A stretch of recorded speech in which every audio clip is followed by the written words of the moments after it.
Muy bien, en este video, bueno, este último video, no es el último, pero bueno, en este video vamos a ver lo que sería feocromocitoma. Solo es un video, es un tema corto, no es que sea corto para nada, es un tema muy complejo, muy difícil, difícil de diagnosticar, difícil de sospechar, más difícil de tratar, pero se los voy a dar como muy sencillito, peladito en la boca para que puedan resolver sus exámenes, no tengan problema, pero tienen que saber que esto es harto complejo, ¿va? Entonces vamos a hablar de feocromocitoma. Curso Crash. Entonces, los feocromocitomas son tumores derivados de las células cromafines del sistema nervioso simpático, ¿vale? Usualmente van a estar o van a depender de la médula adrenal en 85% de las ocasiones.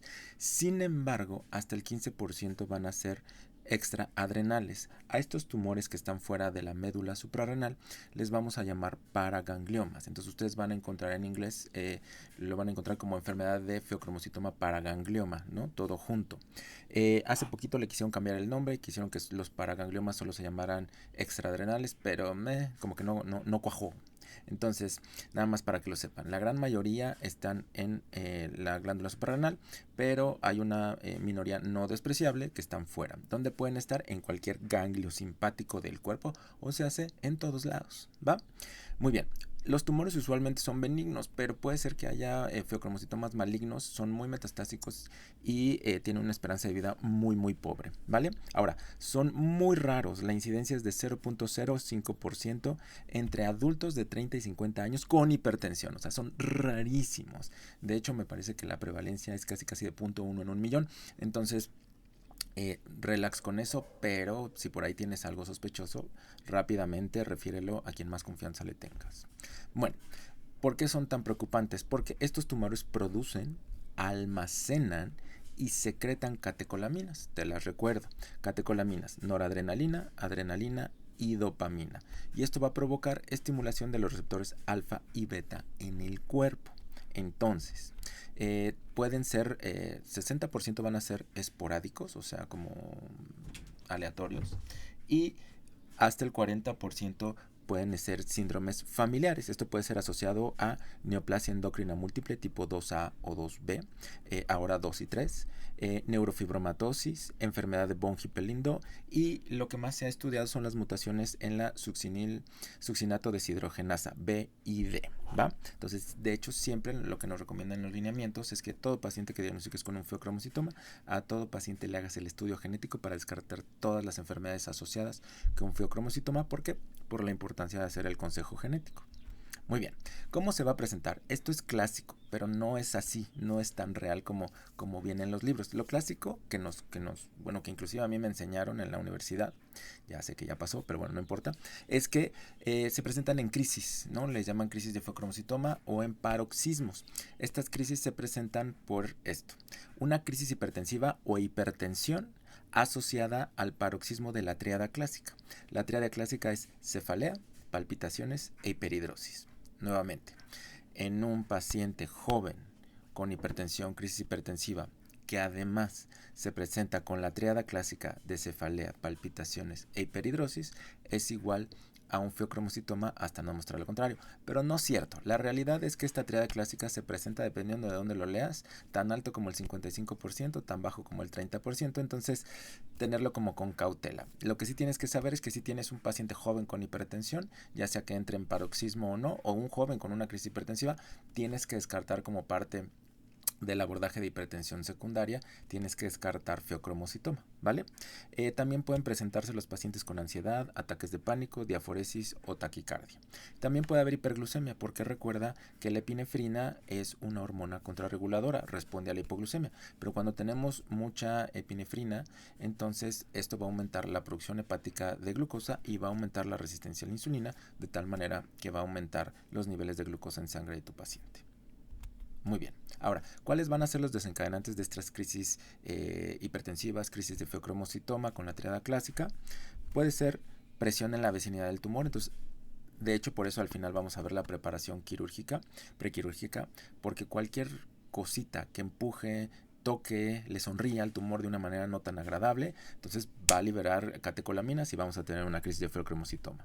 El ejercicio físico, estrés psicológico, La micción, cuando hay un feocromocitoma de vejiga, entonces tu paciente va al baño y pues tiene una crisis de feocromocitoma. Anestesia general, trabajo de parto y fármacos. Los fármacos más comúnmente asociados con crisis de feocromocitoma son los antidepresivos tricíclicos. Sin embargo, hay muchísimos fármacos que se asocian con detonaciones de crisis de feocromocitoma. Bien, ahora sí, ya tienes este paciente hipertensa joven que llegó con una crisis hipertensiva y con cefalea, palpitaciones e hiperhidrosis al área de urgencias. Entonces tú dices, ¿qué tal que tiene un feocromocitoma? Entonces, ¿cómo hacemos el abordaje diagnóstico cuando tienes la sospecha, ¿no? Entonces, paso número 1, recuerda que tienes que hacer tu prueba bioquímica, tu diagnóstico bioquímico. Aquí lo vamos a hacer. Actualmente no es que sea el gold standard, pero sí es la prueba que no es la que tiene mejor rendimiento, vamos a llamarle, pero sí es como por facilidad, por digamos, por estandarización en los laboratorios, es lo mejor que tenemos ahorita. Son las metanefrinas fraccionadas plasmáticas. Estas pueden tener una sensibilidad que va del 96, en algunos estudios hasta el 99%, y una especificidad que va del 85 y en algunos estudios hasta el 90%. Básicamente, si este estudio es positivo, tu paciente tiene feocromocitoma, ¿de acuerdo?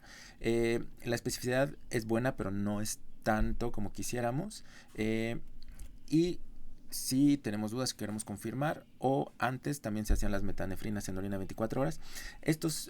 Las metanefrinas fraccionadas en orina es el estudio más específico, ¿de acuerdo? Con una especificidad del 99%, quiere decir que si tu paciente están negativas las metanefrinas en orina, no tiene feocromocitoma. Pero para cuestiones de examen, quédate con metanefrinas plasmáticas, ¿va? Catecolaminas en orina de 24 horas es lo que antes se utilizaba, y para antes me refiero a los 1980s y 90s, ya no, ¿de acuerdo? Pero bueno, nada más para que sepan que existe. Ahora, ya tienes el diagnóstico bioquímico, aquí no hay prueba confirmatoria. Sí existía antes algo que se llama la prueba de supresión de clonidina, pero ahora ya no se hace, ¿de acuerdo? Ahora, con este diagnóstico bioquímico inicial, ya te dicen, bueno, vámonos a la imagen. Entonces, recordamos que el 85% de los tumores se van a presentar en la glándula suprarrenal. Entonces, vamos a pedir una tomografía de suprarrenales o una resonancia magnética. A diferencia de aldosteronismo primario, aquí no le vamos a meter medio de contraste, ¿de acuerdo? ¿Por qué no le vamos a meter medio de contraste? Porque el medio de contraste se ha asociado, aunque no hay estudios formales que lo midan, con el desencadenante el detonante de una crisis de feocromocitoma, ¿de acuerdo? La tomografía para detección de tumores suprarrenales en feocromocitoma va a tener una sensibilidad del 88% y hasta una especificidad del 95%, o sea, va a ser muy, muy, muy, muy bueno, ¿de acuerdo? Bien. Ahora, si no encontramos el tumor en la tomografía o en la resonancia, puede ser que esté escondido en la suprarrenal o que sea un extraadrenal, o sea, un paraganglioma. Para esto, lo que nos recomiendan es el uso ya sea del gamagrama con la metoyodo benzilguanidina, que no es otra cosa que yodo radioactivo, que tiene una sensibilidad hasta el 100% para detectar el tumor, o se puede utilizar un PET-CT. El PET-CT con mayor rendimiento para feocromocitomas es con galio, que son diferentes tipos de galio 68 específicos para tumores neuroendocrinos. Sin embargo, no en todos los lugares de medicina nuclear en México lo tienen. Y el PET-CT con glucosa tiene un rendimiento que no es tan bueno como el 85%. Entonces, si a lo mejor no hubiera la posibilidad de hacer un PET-CT con galio 68, DOTA o alguna otra algún otro tipo que nos orientara hacia un tumor neuroendocrino, pero tienen metayodo benzilguanidina, hagan el gamagrama, no hay mayor problema. Bien. A todos los pacientes ahora nos recomienda que se les hagan los estudios genéticos para descartar enfermedad de von Hippel-Lindau, neoplasia endocrina múltiple tipo 2A o 2B o en la nueva nomenclatura 2 y 3 y neurofibromatosis tipo 1. Bien, el tratamiento es quirúrgico. Si hay tumor, quito tumor. ¿Cuál es el pedo? El problema, ¿cuál es el problema? El problema es que quedamos que si tú le aprietas al tumor, si tú le haces jeta, si tú así como que le sonríes, ¿no? O lo jalas un poquito, pues detonas una crisis de feocromocitoma y pues no queremos, ¿verdad? Entonces imagínate que ahí el cirujano empieza apenas ahí a disecar y toma la crisis de feocromocitoma, pues ya valió, ¿no? La otra es, le quitas el tumor y el paciente se va a chocar porque en automático, como tiene un exceso de catecolaminas, la producción de catecolaminas del resto del sistema simpático va a estar suprimida. Entonces, en el momento que quitan el tumor, pues el paciente se choca.